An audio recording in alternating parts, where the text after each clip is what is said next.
Assalamualaikum warahmatullahi wabarakatuh. Salam dan bahagia Bapak Guru Hebat. Perkenalkan, nama saya Yuni Isnaini. Saya adalah calon guru penggerak angkatan ke-9 dari Kota Batu. Di sini saya akan berbagi praktik baik tentang budaya positif yang terdapat dalam modul 1.4. Penyusunan aksi nyata ini saya lakukan untuk meningkatkan dan menambah pemahaman saya sebagai pemimpin pembelajaran dan sebagai tugas untuk menyelesaikan aksi nyata pada modul 1.4. Selamat menyaksikan. Langkah-langkah aksi nyata yang sudah saya lakukan, yang pertama adalah praktik baik di kelas dengan membuat kesepakatan kelas dan mengubahnya menjadi keyakinan kelas. Di sini saya bersama anak-anak merangkum kembali keyakinan kelas kita dan membuatnya menjadi tepu agar mudah diingat dan dihafal oleh anak-anak. Kemudian saya mencoba studi restitusi dalam penanganan anak yang ini terjadi pada kasus yang pertama. Kemudian saya berbagi praktik baik bersama kepala sekolah dan rekan guru yang dilaksanakan pada hari Selasa tanggal 24 Oktober 2023. Kemudian saya meminta teman-teman untuk membuat keyakinan kelas dan praktik segitiga restitusi di lingkungan sekolah. Di kelas masing-masing, mereka akan mempraktekkan segitiga restitusi dalam penanganan tindakan anak. Tidak semua yang saya rekam dan itu pun hanya sebuah foto karena tidak memungkinkan untuk memvideo kejadian yang terjadi kepada anak-anak. Langkah aksi nyata yang pertama, praktik baik di kelas. Teman-teman, kemarin kita belajar tentang apa? Kesepakatan ke kelas. Apa yang pertama? Meminta izin. Pinter yang kedua. Yang teman yang ketiga. Bersuara wajar. Iya, dan sekarang Lina sampai batuk. Keyakinan kelas. Apa namanya? Masya Allah, ya sih bisa ngikutin Lina. Keyakinan kelas. Iya, nah minta izin itu ternyata teman-teman bersikap sopan santun. Ya, sopan sama orang. Boleh nggak kita teriak-teriak di depan orang? Nggak boleh, itu namanya sopan santun. Nah, ini nomor berapa ya teman-teman? 2. Kalau ini nomor berapa? Nomor 1. Nomor 1 itu sudah dilakukan teman-teman. Kalau habis bermain biasanya apa yang dilakukan anak-anak?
Untuk menguatkan pemahaman anak terkait keyakinan kelas dan memudahkan untuk mengingat, maka guru membuat tepuk keyakinan kelas bersama anak-anak.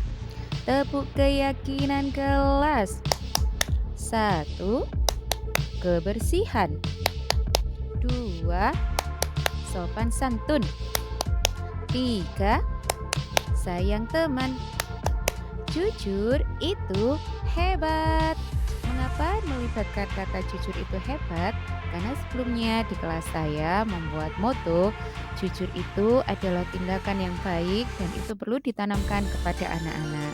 Dan mereka mulai terbiasa dengan berkata jujur. Ya, jujur itu hebat. Langkah aksi nyata yang kedua, mempraktekkan segitiga restitusi. Kronologi kejadian. Gavin memukul Fatih karena Fatih menekan perut Gavin. Awalnya guru tidak tahu kejadian tersebut. Ketika Gavin sedang membersihkan sepatu Fatih, guru bertanya kepada Gavin apa yang sedang dilakukan. Gavin menjawab karena telah memukul Fatih, jadi Gavin membantu Fatih membersihkan sepatunya yang kotor dengan lidi.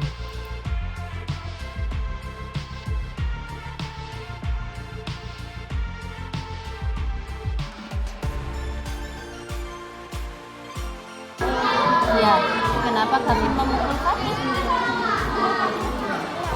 Oh, tadi Fatih tekan perutnya Gavin. Akhirnya sama Gavin dipukul. Kira-kira menurut Gavin, pukul itu mungkin apa enggak?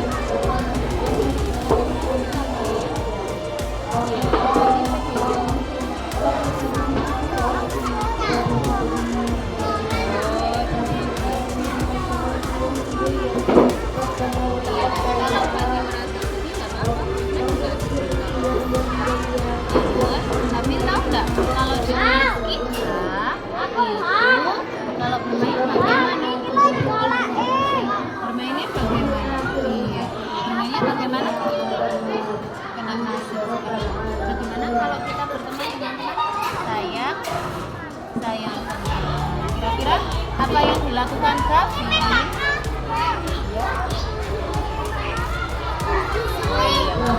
Kira-kira kalau tindakan sayang teman, menurut Gavin memukul Fatih itu sayang teman apa enggak?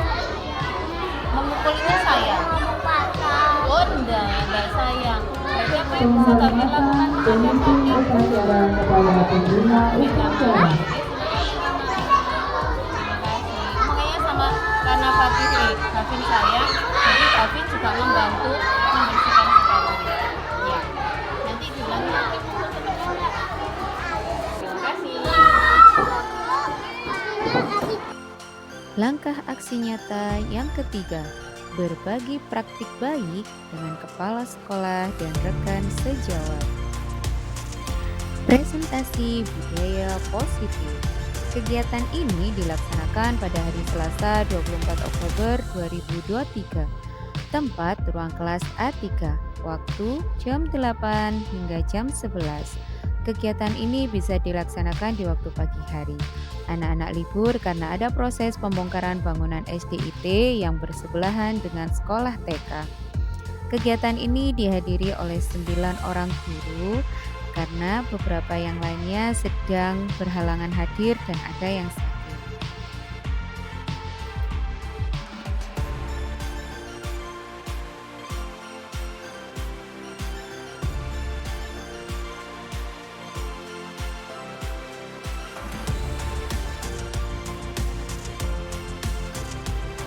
Teori kontrol Dr. William Glasser.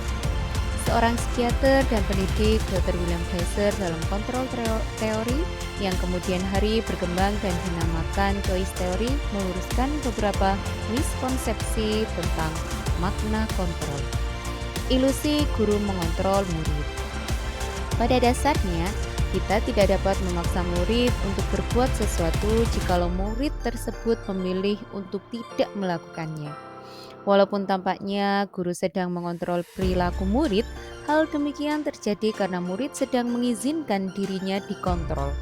Saat itu bentuk kontrol guru menjadi kebutuhan dasar yang dipilih murid tersebut.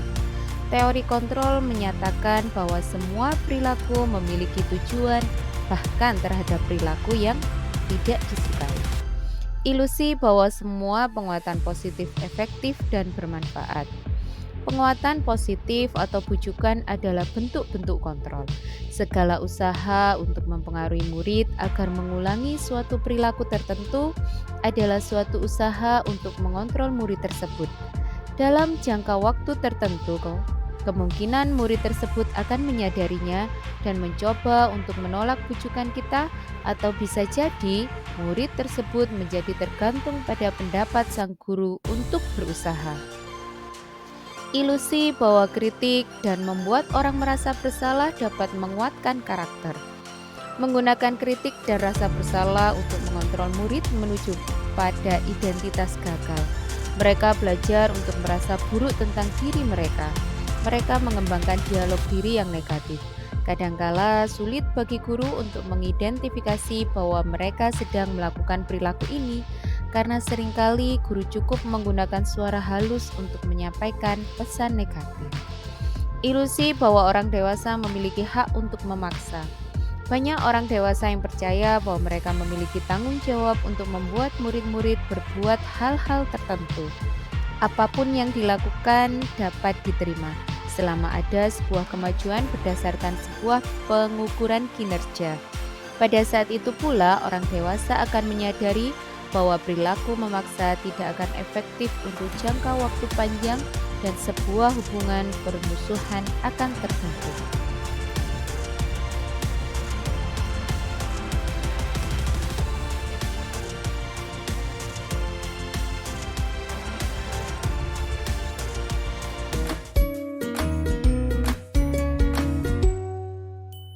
Salam dan bahagia Ibu dan Bapak guru hebat.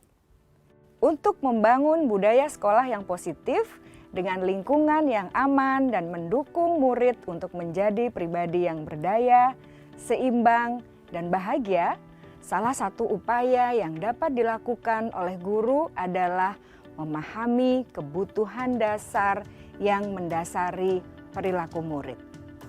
Pada video kali ini, kita akan membahas tentang 5 kebutuhan dasar manusia.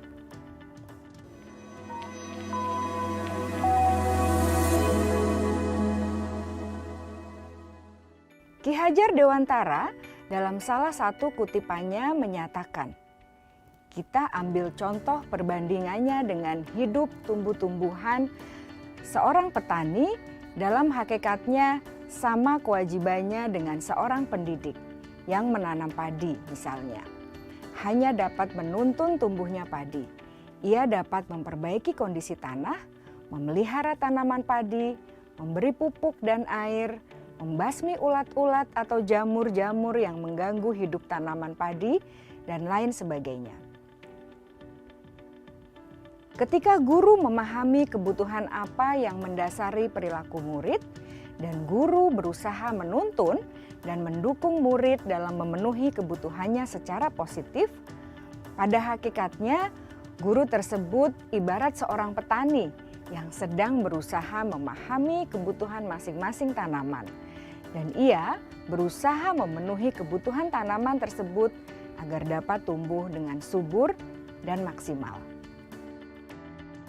Dr. William Glasser, seorang psikiater dari Amerika Serikat, menyatakan bahwa seluruh tindakan manusia memiliki tujuan tertentu, yaitu memenuhi kebutuhan dasarnya.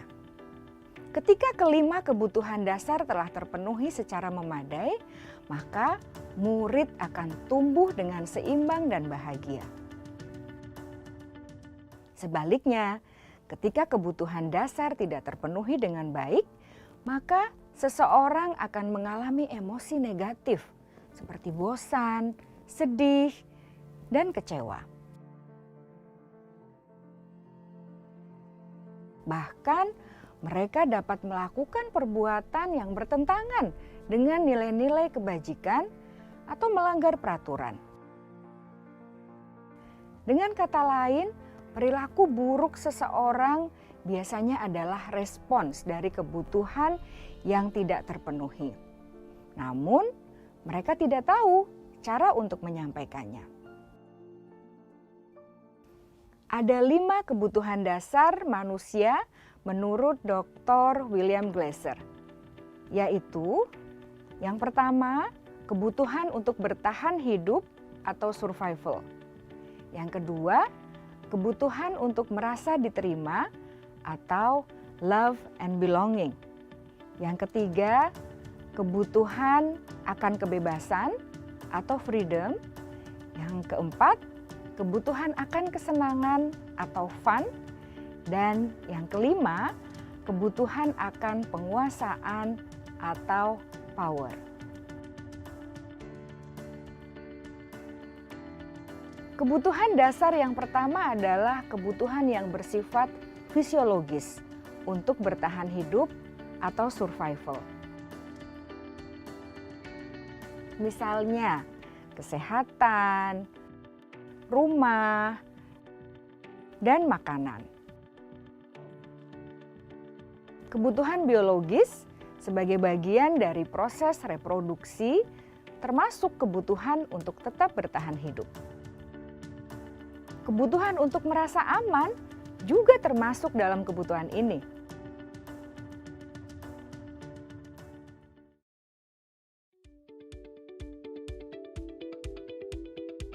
Agar murid dapat belajar dengan baik, kebutuhan mereka akan rasa aman, pangan, sandang, dan papan harus terpenuhi. Bagaimana mungkin mereka dapat belajar dengan baik bila mereka datang ke sekolah dengan perut yang lapar atau bila rumah mereka kebanjiran?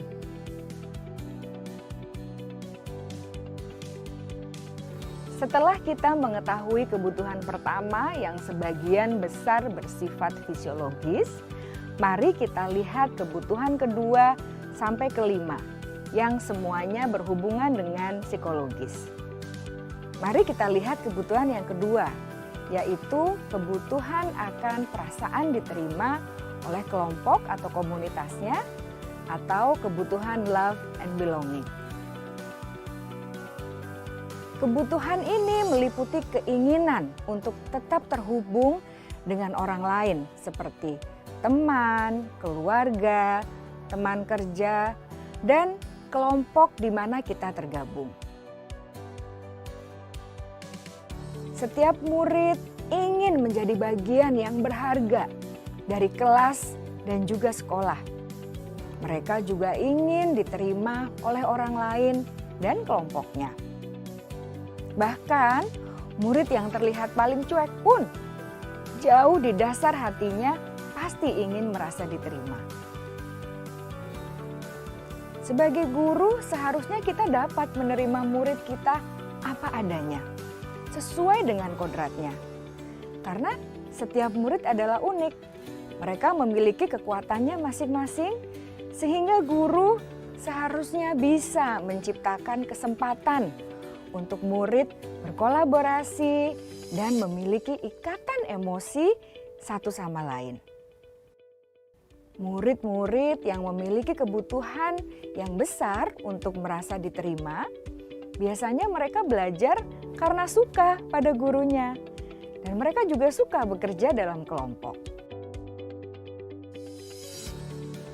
Kebutuhan yang ketiga adalah kebutuhan akan kebebasan atau kebutuhan membuat pilihan. Murid harus diberi kesempatan untuk membuat pilihan dan bertanggung jawab atas pilihan yang mereka telah ambil. Memberi mereka kebebasan bukan berarti membiarkan mereka melakukan apa saja yang mereka mau, melainkan lebih memberi mereka kesempatan untuk membuat pilihan, menyuarakan pendapat mereka dengan percaya diri, dan memberi mereka kesempatan untuk mencoba hal-hal yang baru. Pembelajaran dengan metode yang beragam dan menarik juga akan memenuhi kebutuhan murid tentang kebebasan ini. Pembelajaran berdiferensiasi di mana guru menyediakan beberapa jenis tugas yang bisa dipilih oleh murid sesuai minat mereka, sangat baik untuk mengembangkan murid menjadi lebih mandiri dan memiliki motivasi internal. Karena kebutuhan akan kebebasan pada dasarnya adalah kebutuhan untuk mandiri, memiliki otonomi, memiliki pilihan, dan mampu mengendalikan arah hidupnya sendiri.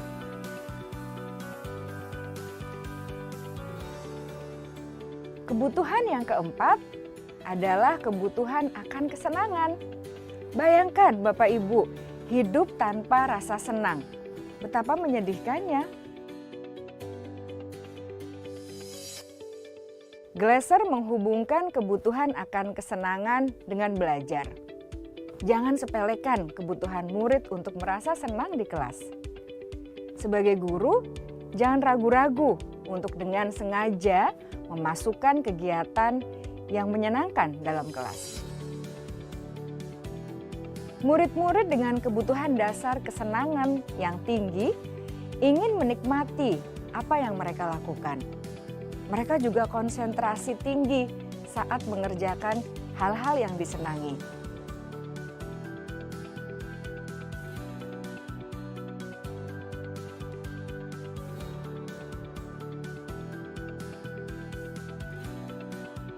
Kebutuhan yang kelima adalah kebutuhan akan penguasaan. Setiap murid memiliki kebutuhan untuk merasa kompeten, menjadi terampil, diakui pencapaian dan keterampilannya, didengarkan, bisa membuat dampak dan pengaruh, dan memiliki rasa harga diri. Mereka sebaiknya diberi kesempatan untuk membuat keputusan tentang hal-hal yang penting dalam hidupnya dan tidak merasa dikontrol oleh sistem sekolah. Pada murid yang telah menginjak usia remaja, seringkali mereka merasa tidak memegang kendali atas kehidupannya sendiri, karena guru kerap kali berpengaruh dalam mengambil keputusan. Murid-murid yang memiliki kebutuhan dasar akan penguasaan yang tinggi biasanya selalu ingin menjadi pemimpin. Mereka juga suka mengamati sebelum mencoba hal-hal yang baru. Mereka juga perfeksionis dan merasa kecewa bila melakukan kesalahan.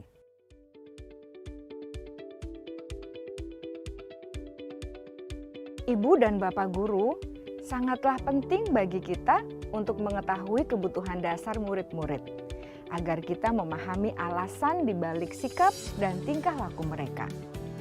Bila murid berperilaku buruk atau melanggar peraturan, sehingga tindakannya tidak sesuai dengan nilai-nilai kebajikan, maka guru harus mencari tahu alasan yang mendasari tindakan tersebut dan kebutuhan apa yang belum terpenuhi. Melalui percakapan dengan guru dalam pendekatan disiplin positif, murid dapat diajak untuk bersikap reflektif dalam mengenali kebutuhan-kebutuhan yang berusaha mereka penuhi dan mendasari tindakan mereka. Jika guru mengabaikan perilaku buruk murid-murid, maka perilaku tersebut akan berpengaruh pada suasana kelas yang kurang kondusif dan akan berpengaruh pada tujuan dari pendidikan itu sendiri. Ibu, Bapak guru hebat, mari kita menjadi guru yang lebih baik dengan memahami kebutuhan dasar murid-murid kita dan senantiasa membimbing mereka untuk menjadi pribadi yang berdaya, seimbang, dan bahagia. Salam dan bahagia, Ibu dan Bapak guru hebat.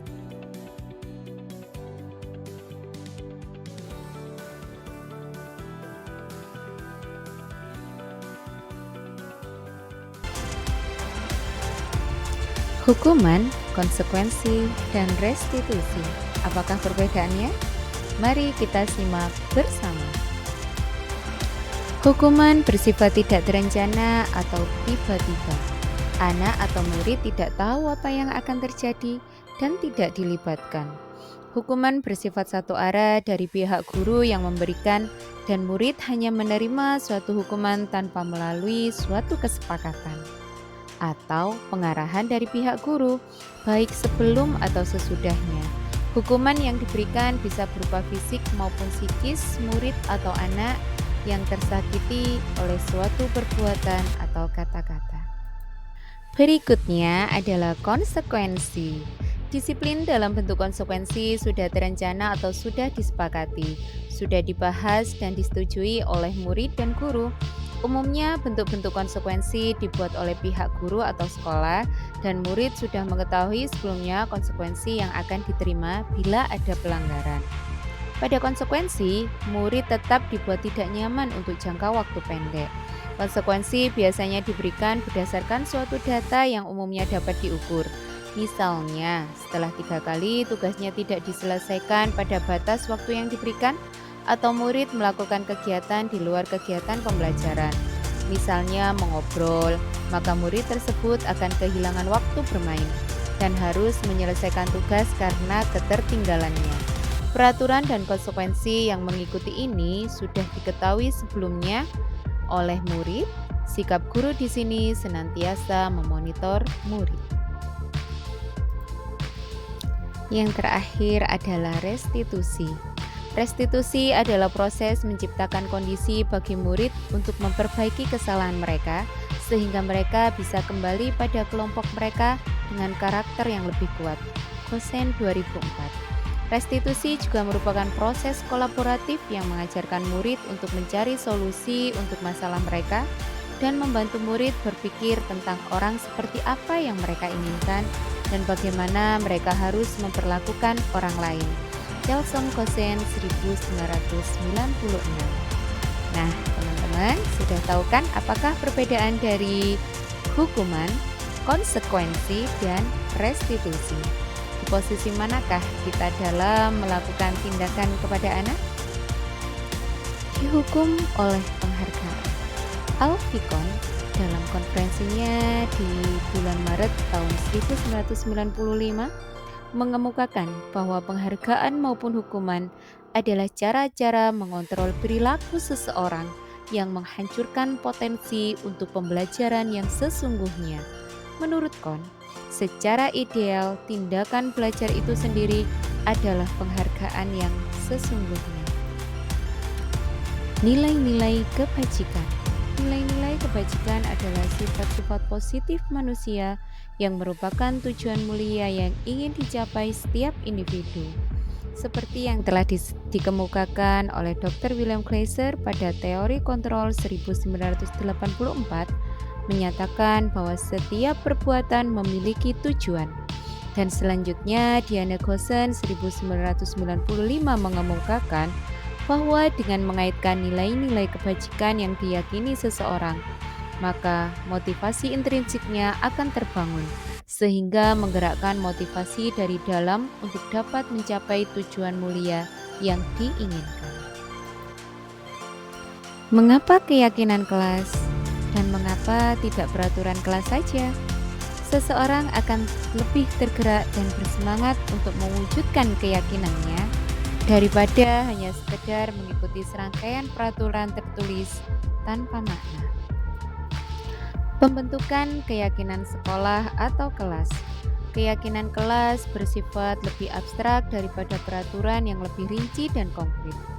Keyakinan kelas berupa pernyataan-pernyataan universal. Pernyataan keyakinan kelas senantiasa dibuat dalam bentuk positif. Keyakinan kelas hendaknya tidak terlalu banyak sehingga mudah diingat dan dipahami oleh semua warga kelas. Keyakinan kelas sebaiknya sesuatu yang dapat diterapkan di lingkungan tersebut. Semua warga kelas hendaknya ikut berkontribusi dalam pembuatan keyakinan kelas lewat kegiatan curah pendapat. Bersedia meninjau kembali keyakinan kelas dari waktu ke waktu.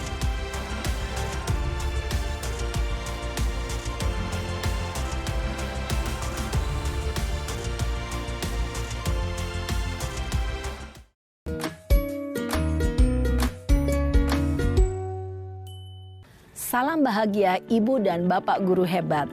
Dalam penerapan disiplin positif restitusi, salah satu program yang dikembangkan adalah 5 posisi kontrol. 5 posisi kontrol dalam restitusi adalah proses perjalanan seorang pendidik agar dapat mengenali dirinya. Pada video kali ini, kita akan membahas tentang 5 posisi kontrol yang dikembangkan oleh Diane Gosson dan contoh penerapannya.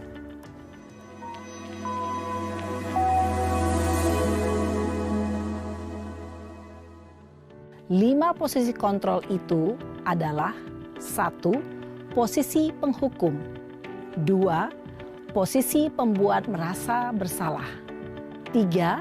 Posisi teman. 4. Posisi pemantau atau monitor. Dan 5. Posisi manajer. Untuk lebih memahami kelima posisi tersebut, mari kita saksikan kasus Naren yang terlambat hadir 20 menit di sekolah dan melihat bagaimana kelima posisi kontrol dalam menghadapi masalah tersebut.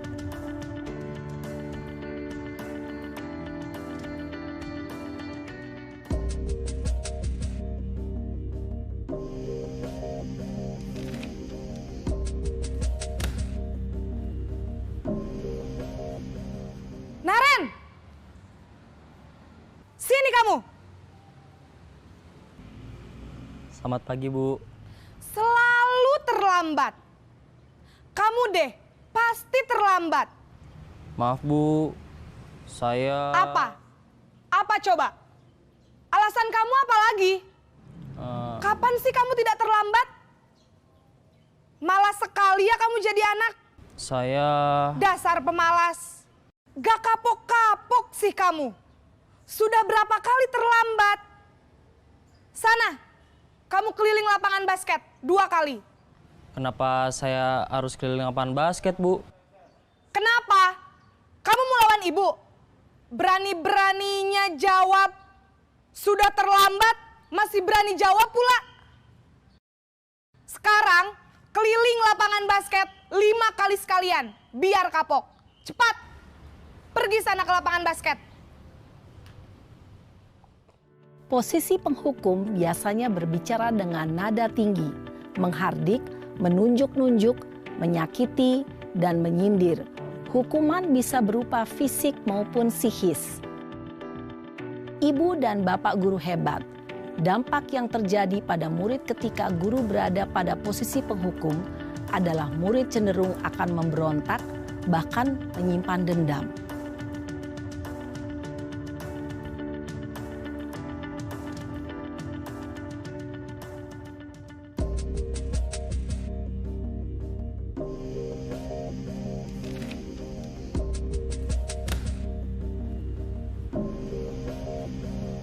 Naren!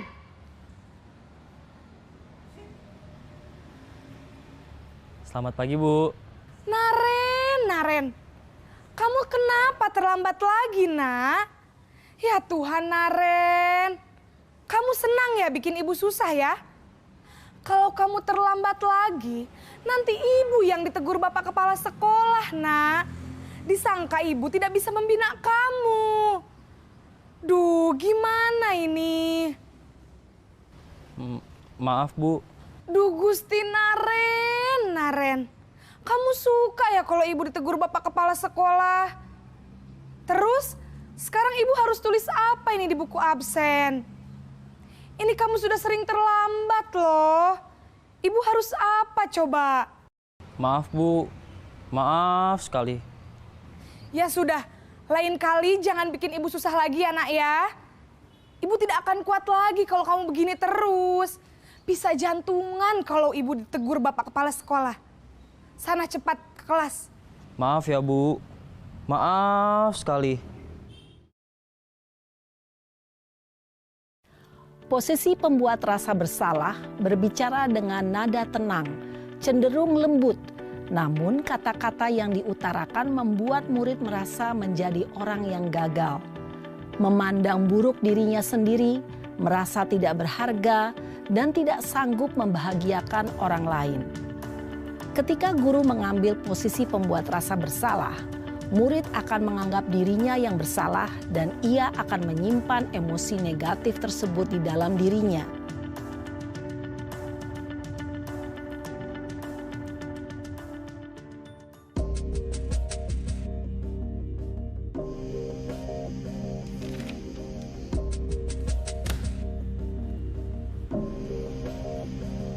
Naren!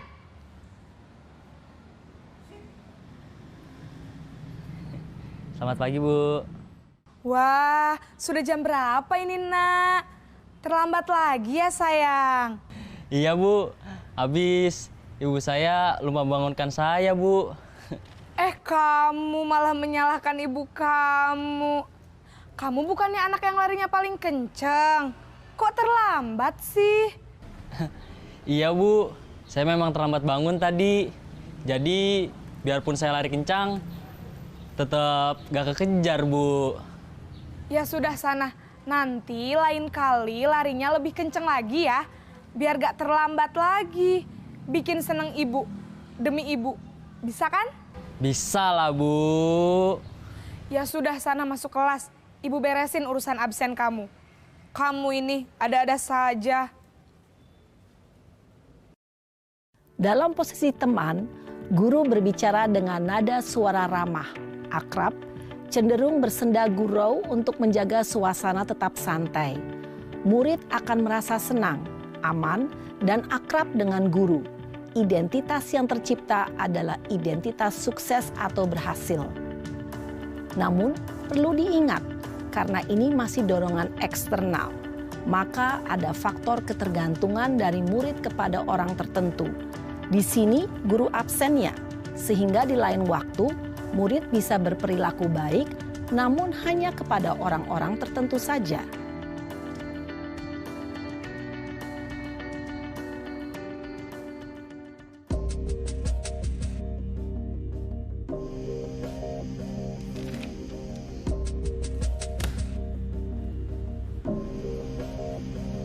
Naren!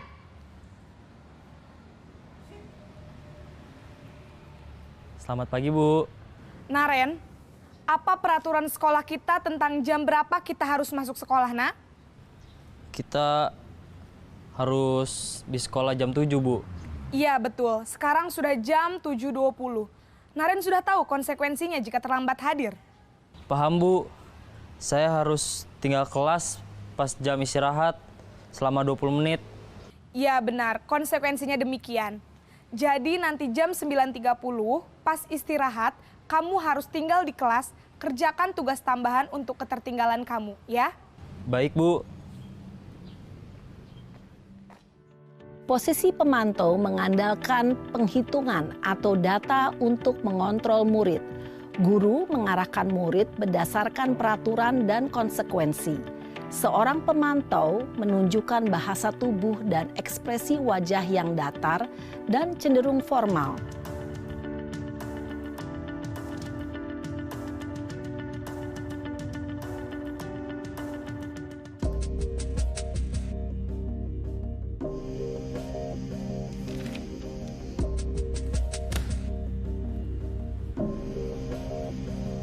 Naren!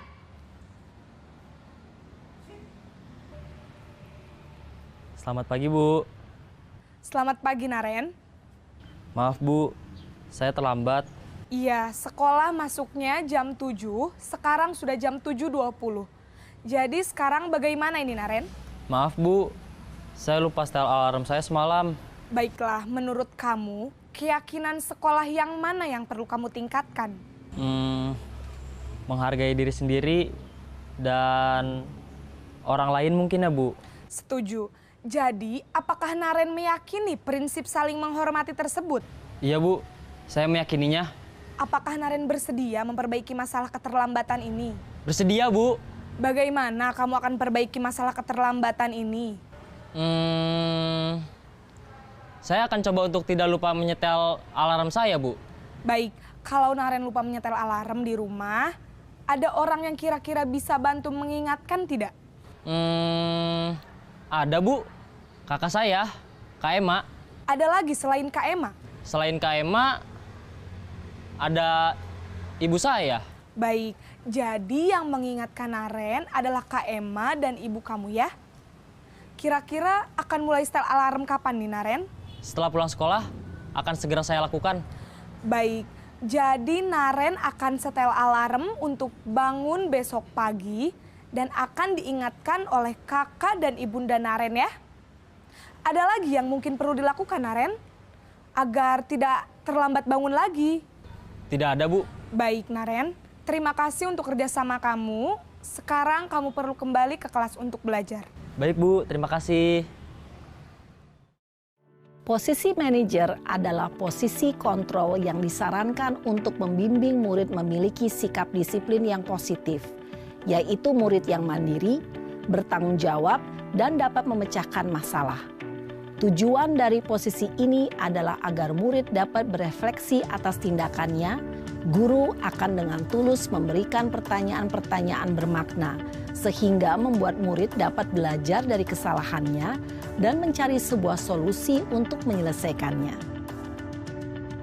Ibu dan bapak guru hebat, setelah mengamati adegan kelima posisi kontrol tadi, kira-kira posisi mana yang paling ideal?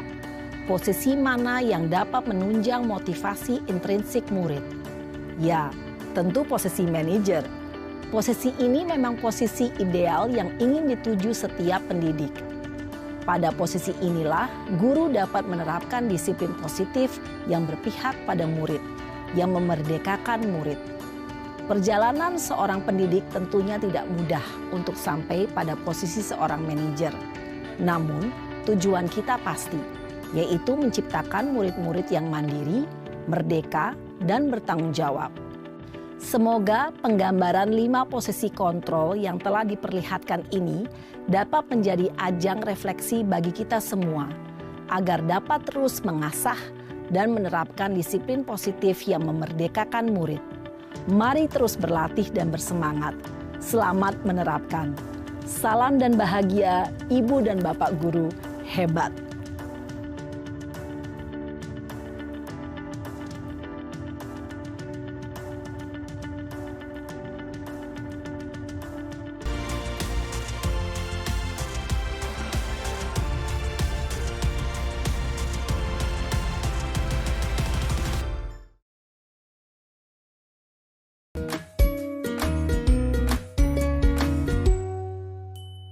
Salam dan bahagia Ibu dan Bapak Guru hebat.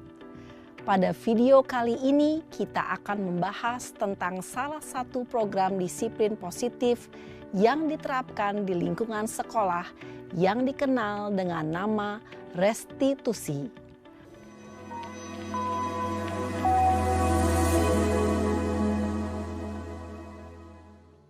Restitusi dikembangkan oleh pakar pendidikan Diane Gosson, berlandaskan pada teori kontrol Dr. William Glasser. Segitiga restitusi adalah suatu proses dialog yang dijalankan oleh guru atau orang tua agar dapat menghasilkan murid yang mandiri dan bertanggung jawab. Pada saat guru di posisi manajer, aspek yang dikembangkan pada murid adalah motivasi intrinsik, sehingga penanaman nilai-nilai kebajikan dapat tumbuh dan berkembang menjadi suatu kebiasaan positif yang akhirnya membentuk karakter murid. Proses dialog ini terdiri dari 3 langkah yang digambarkan pada ketiga sisi pada segitiga restitusi. Sisi pertama adalah menstabilkan identitas. Sisi yang kedua adalah validasi tindakan yang salah. Dan sisi yang ketiga adalah menanyakan keyakinan. Ibu dan Bapak Guru, berikut ini akan ditunjukkan bagaimana seorang guru berada dalam posisi manajer menggunakan penerapan segitiga restitusi.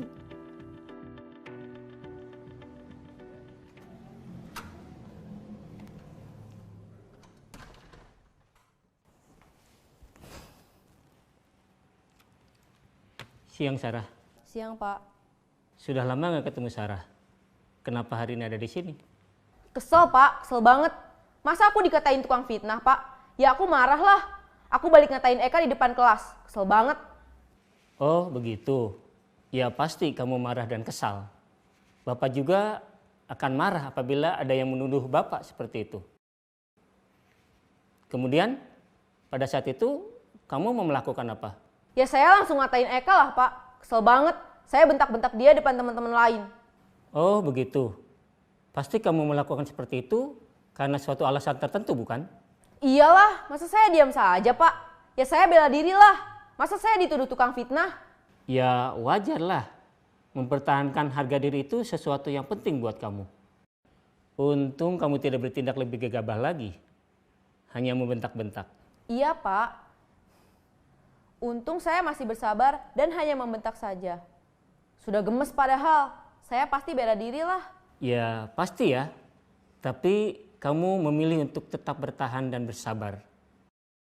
Kamu memilih untuk tidak berbuat lebih parah lagi bukan? Iya. Nah, sekarang coba kita lihat lagi. Tindakan kamu yang bentak-bentak Eka di kelas.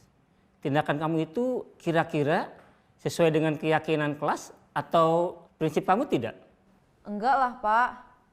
Capek Pak jadi pemarah. Jadi keyakinan atau prinsip mana yang kurang sesuai dengan keinginan kamu?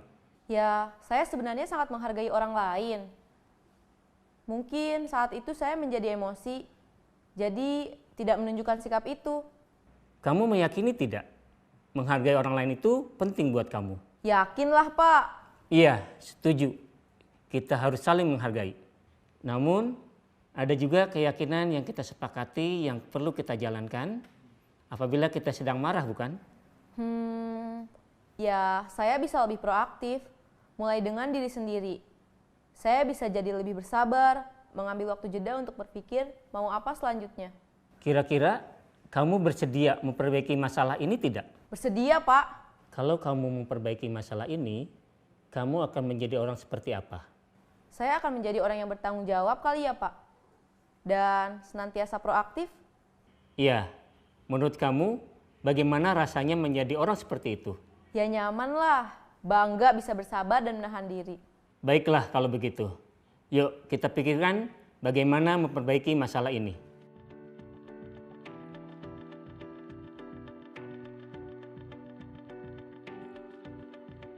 Ibu dan Bapak guru hebat, baru saja kita menyaksikan contoh bagaimana seorang guru berada dalam posisi manajer menggunakan penerapan segitiga restitusi. Mari kita bahas satu persatu. Pada sisi pertama, menstabilkan identitas berdasarkan pada prinsip bahwa membuat kesalahan adalah bagian dari proses pembelajaran. Sisi pertama dari segitiga ini berperan menggeser identitas murid dari identitas gagal ke identitas sukses. Murid yang sedang bertingkah laku yang tidak pantas atau menarik diri saat itu sedang mengalami identitas gagal. Bila kita mengkritiknya, maka posisinya tidak akan berubah. Kita bisa mengajukan pernyataan-pernyataan ini. 1. Membuat kesalahan sesuatu yang wajar. 2. Manusia tidak ada yang sempurna. 3. Kita bisa memperbaiki masalah ini. 4. Saya tidak menanyakan kesalahannya. Saya lebih fokus bagaimana memperbaiki masalah ini. 5. Apakah saat ini kamu tengah menjadi orang yang baik untuk dirimu sendiri? Pada sisi kedua, validasi tindakan yang salah berlandaskan pada prinsip bahwa setiap perilaku berupaya memenuhi suatu kebutuhan tertentu. Guru yang telah memahami teori kontrol akan bergeser dari pemikiran stimulus respon menjadi proaktif dan mencoba untuk mengenali tujuan dari perilaku murid.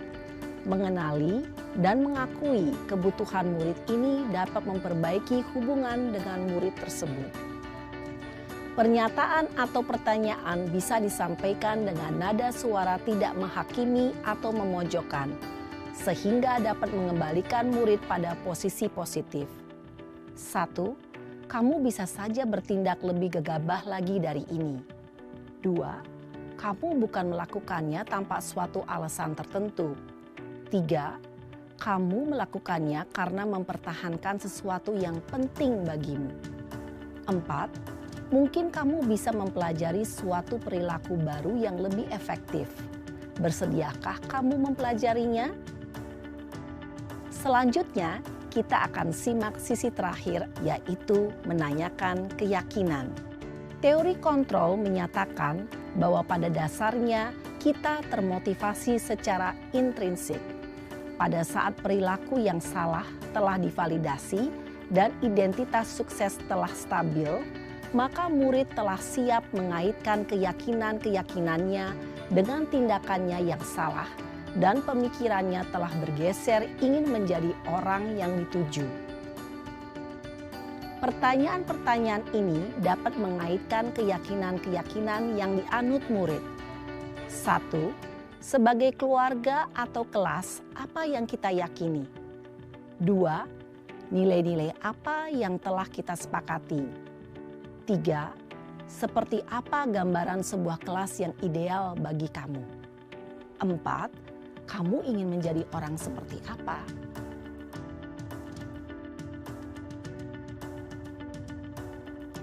Dalam menerapkan segitiga restitusi, perlu diperhatikan beberapa hal, yaitu 1. Perilaku yang salah perlu dikaitkan dengan nilai-nilai atau keyakinan-keyakinan yang telah disepakati atau dituju. 2. Kesediaan orang yang melakukan kesalahan untuk memperbaiki masalah. 3. Pemecahan masalah sebisa mungkin relevan atau memiliki hubungan dengan masalah yang ada. 4. Usaha. Perlu adanya suatu usaha perbaikan dari pihak yang berbuat kesalahan. 5. Waktu. Perlu didedikasikan waktu dari pihak yang berbuat kesalahan. Tanyakan kapan akan mulai diberlakukan usaha untuk memperbaiki masalah. Dengan memahami struktur penerapan segitiga restitusi, diharapkan guru dapat menerapkan posisinya sebagai manajer dengan mengajukan pertanyaan-pertanyaan bermakna yang dapat membuat murid menjadi lebih percaya diri, bertanggung jawab, dan mandiri. Nah, Ibu Bapak Guru perlu tidaknya mengikuti ketiga tahapan dalam segitiga restitusi bergantung pada ringan beratnya suatu permasalahan.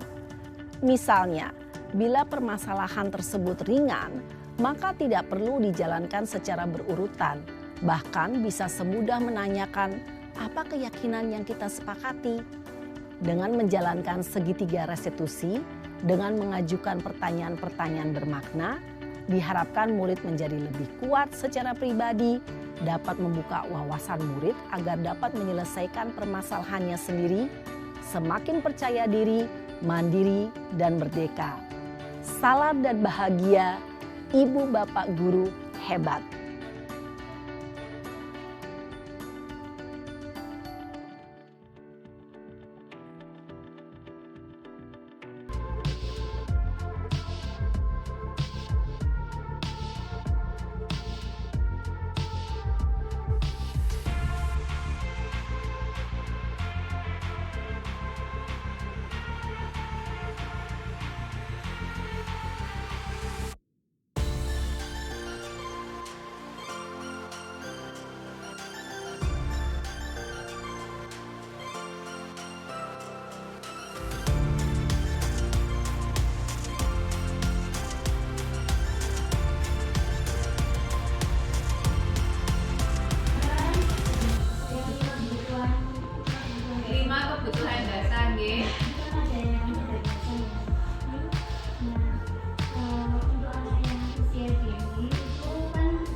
diajarkan tentang kedisiplinan misalkan ya.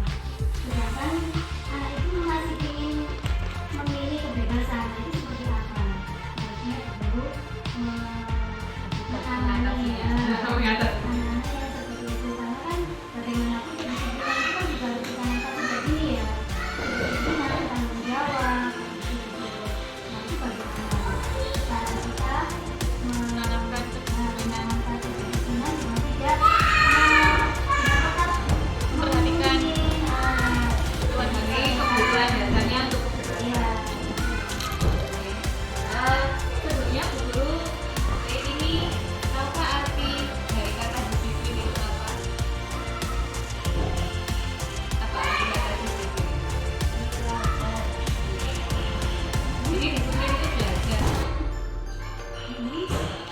disiplin itu belajar. Mungkin selama ini kita termindset bahwasannya disiplin itu adalah hal-hal yang harus mengikuti aturan ya.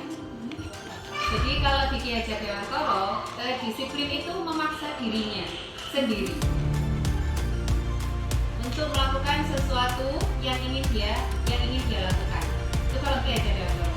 Ketika manusia itu tidak bisa memaksa dirinya, maka penguasa boleh membuat aturan. Yang itu lebih kita kenal mungkin untuk mendisiplinkan orang. Jadi sebenarnya disiplin itu memaksa diri sendiri kalau Ki Hajar Dewantara. Dan kalau maknanya yang lain itu artinya belajar.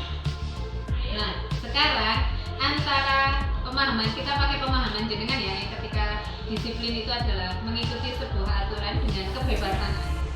Ada hal-hal yang memang itu harus dikenalkan kepadanya, seperti tadi nilai-nilai kebajikan, aturan yang mungkin ketika dia terjun di masyarakat akan ada aturannya, itu dikenalkan. Kebebasan di sini. Berikut adalah umpan balik dari peserta presentasi budaya positif yang telah saya paparkan pada hari Selasa. Ada kepala sekolah dan rekan guru sejawat. Semuanya memberikan umpan balik terhadap hal baik apa yang telah didapatkan dan hal apa yang perlu diperbaiki serta hal-hal apa yang perlu ditingkatkan.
Untuk menambah pemahaman dan pengetahuan guru terkait budaya positif di sekolah, maka saya akan meminta guru untuk melakukan praktik baik.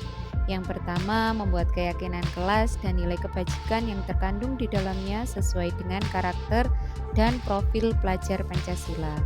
Yang kedua, mempraktekkan segitiga restitusi dalam menyelesaikan tindakan anak.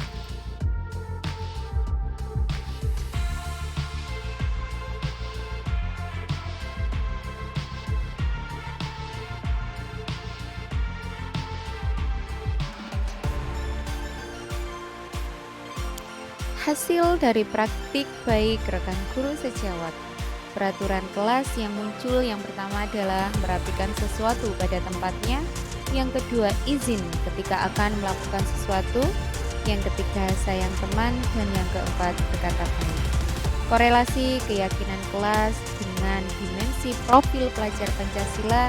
Yang pertama, menjaga kebersihan, termasuk dalam dimensi beriman bertakwa kepada Tuhan Yang Maha Esa dan berakhlak mulia. Yang kedua, sopan santun. Hal ini juga masuk dalam dimensi beriman bertakwa kepada Tuhan Yang Maha Esa dan berakhlak mulia. Yang ketiga, sayang teman. Dimensi yang termasuk dalam kategori sayang teman adalah gotong royong dan mandiri. Semua kelas menggunakan keyakinan yang sama untuk memudahkan dalam mengatasi permasalahan yang terdapat dalam anak-anak. Sehingga ketika melakukan segitiga restitusi, keyakinan kelas yang akan diyakinkan kembali kepada anak adalah sama.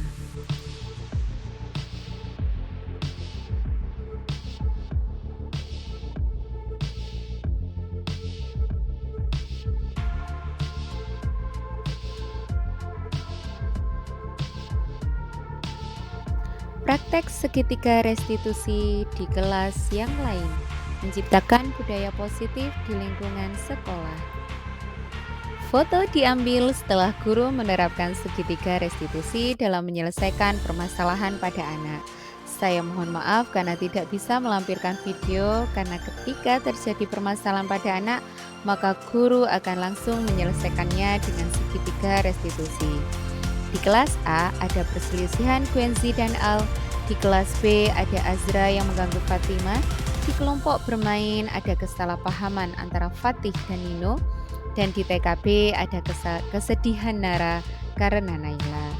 Demikian paparan aksi nyata modul 1.4 budaya positif yang bisa saya hadirkan. Saya mohon maaf yang sebesar-besarnya dan semoga presentasi ini bisa bermanfaat untuk seluruh Bapak dan Ibu guru hebat di Indonesia. Sekian dari saya, terima kasih telah menyaksikan video saya.